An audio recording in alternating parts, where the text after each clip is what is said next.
እጅግ ለማመን የሚከብድ እውነትን ያዘ ዜናው መላው ዓለምን ያስደነቀና ያነጋገረ ገሚሱንም በፍርሃት ያራደ ሚሊዮኖች የተቀባበሉት ነው። ከኒውክሌር በላይ ዓለማትን አውዳሚ ሲሉ ያደጉት ሀገራት ሚዲያዎች ጉዳዩን ተቀባብለውታል። ይህን ድንቅ መርሃ ግብር ከአክሱም ቲዩብ ሮማን ጸጋይ አዘጋጅቼ አቀርብላችኋለሁ። በቅድሚያ ግን ይህን ቤተሰብ ያልተቀላቀላችሁ አድማጭ ተመልካቾቻችን ሰብስክራይብ በማድረግ ይህን ቤተሰብ ተቀላቀሉ ስንል በአክብሮት እንጋብዛችኋለን። ላይክ፣ ኮሜንትና ሼር እያደረጋችሁ አብራችሁን ቆዩ። ኃያላኑን ያስጨነቀው የቅዱስ ገብርኤል ታቦት 99% የሚሆነው ክፍሉ በበረዶ እንደተሸፈነ የሚነገርለት አንታርክቲካ ከዲያብሎስ አምላኪዎች ጋር ጥብቅ ቁርኝት እንዳለው የሚያሳብቁበት ምልክቶችን ታቅፎ የያዘ ስፍራ ነው። ያልታወቁ በራሪ አካላት፣ ፒራሚድ፣ ወደ ዓለማችን እንግዳ ፍጡራን የሚገቡበት በርና ሌሎችም ብዙ ምስክሮች አሉ። እጅግ በሚያስደንቅና በሚያስገርም መልኩ ግን በሰው አልባው ዓለም አንታርክቲካ ውስጥ የቅዱስ ገብርኤል ታቦት ይገኛል። ይህ ታቦት ወደ አንታርክቲካ ከመወሰዱ አስቀድሞ በሳውዲ አረቢያ መካ መዲና ከታላቁ መስጊድ ስር ተቀብሮ ኖሯል። በሳውዲ አረቢያ ለሐጂ የሚጓዙ ምዕመናንን ጨምሮ በርካቶችን ሲቀስፍ በመቆየቱ ሳውዲ አረቢያ ቅዱስ ታቦቱን ለራሺያ ኦርቶዶክስ ተዋሕዶ ቤተክርስቲያን አሳልፋ ሰጠቻት። የሩሲያው ፕሬዝዳንት ቭላዲሚር ፑቲን በጦር መርከብ ታቦቱን ወደ አንታርክቲካ እንዲወሰድ አደረገ። በዚህ መሃል ታዲያ ቫቲካኑ ፖፕ ፍራንሲስ ጣልቃ በመግባት ከራሺያው ፓትርያርክ ክሪል ጋር ስለ ታቦቱ ሲወያዩ ነበር።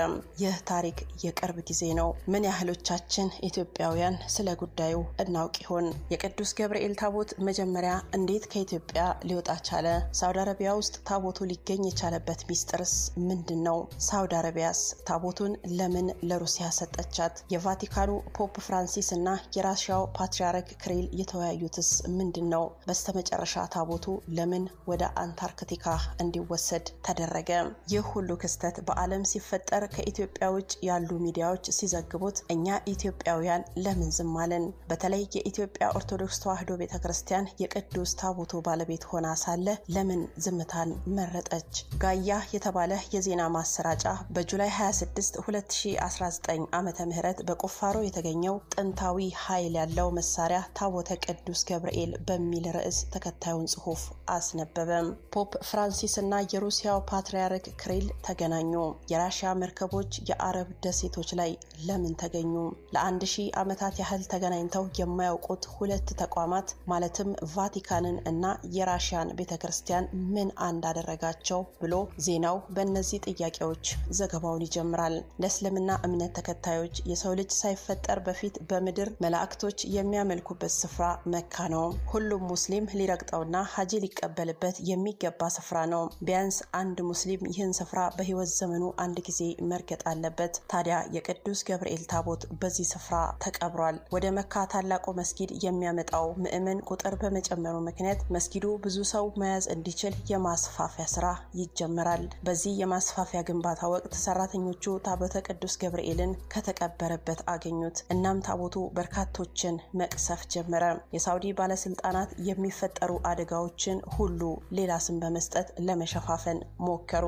ታቦቱ ወደ መካ የሃይማኖቱን ስርዓት ለመፈጸም የተሰበሰቡ ቁጥራቸው ወደ 5000 የሚጠጉ ምዕመናንን ቀስፎ ገድሏል። ሳውዲ አረቢያ ይህንን ከባድ ክስተት በመደባበቅ ልታልፈው አልቻለችም። ይልቁንም ታቦቱ ለራሺያ ኦርቶዶክስ ቤተክርስቲያን እንዲሰጥ አደረገች። አሁን እዚህ ጋር ዋናው ጥያቄ እንዴት የቅዱስ ገብርኤል ታቦት ከኢትዮጵያ ሊወጣ ቻለ የሚለው ነው። በ15ኛው መቶ ክፍለ ዘመን በኢትዮጵያ ተነስቶ በርካታ አብያተ ክርስቲያናትንና ገዳማትን እንዳወደመ የሚነገርለት ግራኝ አህመድ እንደሚታወቀው ከጀርባው የነበረችው ቱርክ ናት። ቱርክ ለዚህ ሰው ገደብ የለሽ ድጋፍ በማድረግ የራሱን ኃይል እንዲያጠናክር አድርገዋለች። ግራኝ አህመድን በኢትዮጵያ ላይ ሲያስነሱት ከሰጡት ተልእኮ መሃል ዋነኛው ታቦተ ጽዮንን ከኢትዮጵያ ሰርቆ ወደ መካ በመላክ ክርስትናን ከኢትዮጵያ ምድር ማጥፋት የሚለው እንደሆነ የታሪክ መዛግብት ይናገራሉ። ግራኝ አህመድ የቅዱስ ገብርኤልን ታቦት ሲያገኝ ታቦተ ጽዮንን ያገኘ መስሎት አሳልፎ እንደሰጣቸው ይነገራል። ምክንያቱም ታቦተ ገብርኤል በቅርጹ ታቦተ ጽዮንን ይመስል ነበርና ነው። የቅዱስ ገብርኤል ታቦት ብቻ ሳይሆን በጥንት ዘመን በአክሱም አካባቢ የሚገኙ ታቦቶች በሙሉ ከታቦተ ጽዮን ጋር ይመሳሰሉ ነበር። እንግሊዛውያን ዛፍህን መደበቅ ከፈለክ ደን ውስጥ ወስደህ ትከለው እንደሚሉት አባቶቻችንም ታቦተ ጽዮንን ለመጠበቅ ሲባል ብዙ ተመሳሳይ ታቦቶችን ይሰሩ ነበር። እናም ግራኝ አህመድ ታቦተ ጽዮንን ያገኘ መስሎት የቅዱስ ገብርኤልን ታቦት ከኢትዮጵያ በመስረቅ ይሰጣቸዋል። አንዳንዶች እንደሚሉት ደግሞ ይህ ታቦት የናግራው ቅዱስ ገብርኤል ታቦት ነው ይላሉ። የናግራው ታቦተ ገብርኤል ማለት አጼ ካሌብ የመንን ለመውረር በሄዱ ጊዜ ይዘውት የዘመቱት ታቦት ማለት ነው። የግራኝ አህመድ ላኪዎች እነ ቱርክ ታቦተ ጽዮንን ለምን ይፈልጋሉ? መካ መዲና ታቦትን መቅበርስ ከእስልምና ጋር ምን የሚያገናኘው ነገር አለ?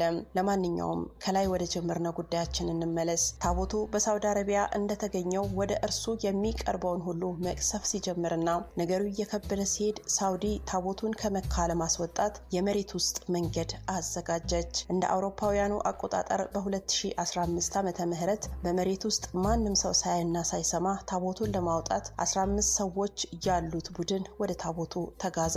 በዚያ ጊዜ ብርቱ ኃይል ከታቦቱ ወጥቶ የቀረቡትን 15 ሰዎች ገደላቸው። ከዚያ ኃይለኛ የሆነ መብረቃዊ ኃይል ከታቦቱ ወጥቶ የህንጻ መሳሪያ ክሬኑን ሰባብሮ እዚያ የነበሩ 107 ተጨማሪ ሰዎችን ገደለ። በጊዜው መካ በጨረር መሳሪያ እየተደበደበች ነው የሚል ዜና ተሰራጨ። ከመካ የሚነሱ ጨረሮችን የሚያሳዩ ከሳተላይት የተነሱ ምስሎች በድረ ገጾች በብዛት ተለቀቁ። ይህን የተመለከቱ ከ1 ሚሊዮን በላይ የሐጅ ተጓዦች ጉዟቸውን በመሰረዛቸው ከ2000 ዓመተ ምህረት ወዲህ ለመጀመሪያ ጊዜ የሐጂ ተሳላሚዎች ቁጥር ከ3 ሚሊዮን ወደ 2 ሚሊዮን ሊቀንሰው ቻለ። በየጊዜው ይወጡ የነበሩ የቪዲዮ ማስረጃዎች የዓለምን ህዝብ ግራ አጋቡት። በጊዜው ይበልጥ ግራ መጋባትን የፈጠረው የአደጋው መንስኤ ታቦተ ገብርኤልን ለማውጣት ሲሞክሩ እንደሆነ አስተማማኝ መረጃ አለኝ የሚለው የዴይሊ ሜል ዘገባ ነበር። ከ2015 ዓመተ ምህረት የሐጂ ዘግናኝ ሞት በኋላ የመካው የሚና መንገድ ተዘግቶ ቆየ። ሳውዲ አረቢያም ሁሉም ነገር ከአቅሟ በላይ ሲሆን በቫቲካን አደራዳሪነት የሳውዲውን ግራንድ ሙፍቲ የሩሲያ አታሺዎች በካብሪክ ደሴት ተገናኝተው የሩሲያ ኦርቶዶክስ ቤተክርስቲያን የተሻሉ መናኝ ካህናት ስላሏት የሚያስፈልገውን ንጽህናም ስለሚኖራቸው የቅዱስ ገብርኤል ታቦትን እንድትወስድ ተጠየቀች። ከስምምነት ላይ ከደረሱ ከሳምንት በኋላ ካህናትን የጫነች የሩሲያ መርከብ ከአንታርክቲካ ወደ ሳውዲ ወደብ ተጉዛ ታቦተ ቅዱስ ገብርኤልን ወደ አንታርክቲካ አደረሰችው። የሩሲያ መርከብ አንታርክቲካ ከደረሰች የተወሰኑ ሳምንታት በኋላ የሩሲያው ፓትርያርክ ክሪል ወደ ስፍራው አቀንተዋል። ወደ አንታርክቲካ ከማቅናታቸው በፊት ግን ከቫቲካኑ ፖፕ ፍራንሲስ ጋር ስለ ታቦቱ መክረዋል። ታቦተ ቅዱስ ገብርኤል በዚያ በአንታርክቲካም ቢሆን መቅሰፉን ያቆም ኤሪያ 51 በመባል የሚታወቀውን የራሽያን የምርምር ጣቢያ አፈራረሰው። የተወሰኑ ተመራማሪዎችን መግደሉም ተዘግቧል። በዚህ የቅርብ ጊዜ ታሪክ ውስጥ ትክክለኛ ምላሽ የሚያስፈልጋቸው ጥያቄዎች አሉ። አንደኛው ሳውዲ አረቢያ መጀመሪያ ታቦተ ጽዮንን ግራኝ አህመድ እንዲወስድላት ለምን ፈለገች? ሁለተኛ ሳውዲ አረቢያ ታቦቱ ለራሽያ ቤተክርስቲያን ስትሰጥ የቫቲካን ቤተክርስቲያን እንዴት በአደራዳሪነት ጣልቃ ልትገባ ቻለች? ሶስተኛ የቫቲካኑ ፖፕ ፍራንሲስ ከ1000 ዓመታት የሁለቱ ሃይማኖቶች ግንኙነት በኋላ ከራሽያው ፓትርያርክ ክሪል ጋር በታቦቱ ዙሪያ እንዲወያዩ ያደረጋቸው ምክንያት ምንድነው? አራተኛ ታቦቱ ወደ አንታርክቲካ ለምን ተወሰደ? አምስተኛ የኢትዮጵያ ኦርቶዶክስ ተዋሕዶ ቤተክርስቲያን በሷ ንብረት ላይ ሌሎች ሲደራደሩና ሲወስኑ ለምን ዝምታን መረጠች? ለነዚህና ሌሎች ጥያቄዎች መልስ የሚሰጥ ባይኖር እንኳን ጊዜ መልስ ይሰጣል። ታቦተ ቅዱስ ገብርኤልም ወደ ሀገሩ ኢትዮጵያ ይመለሳል። አሜን ይሁንልን ይደረግልን። ውድ ቤተሰቦቻችን አብራችሁን ስለነበራችሁ እጅግ አድርገን እናመሰግናለን። ሐሳባችሁን አጋሩን። በቸር ቆዩን።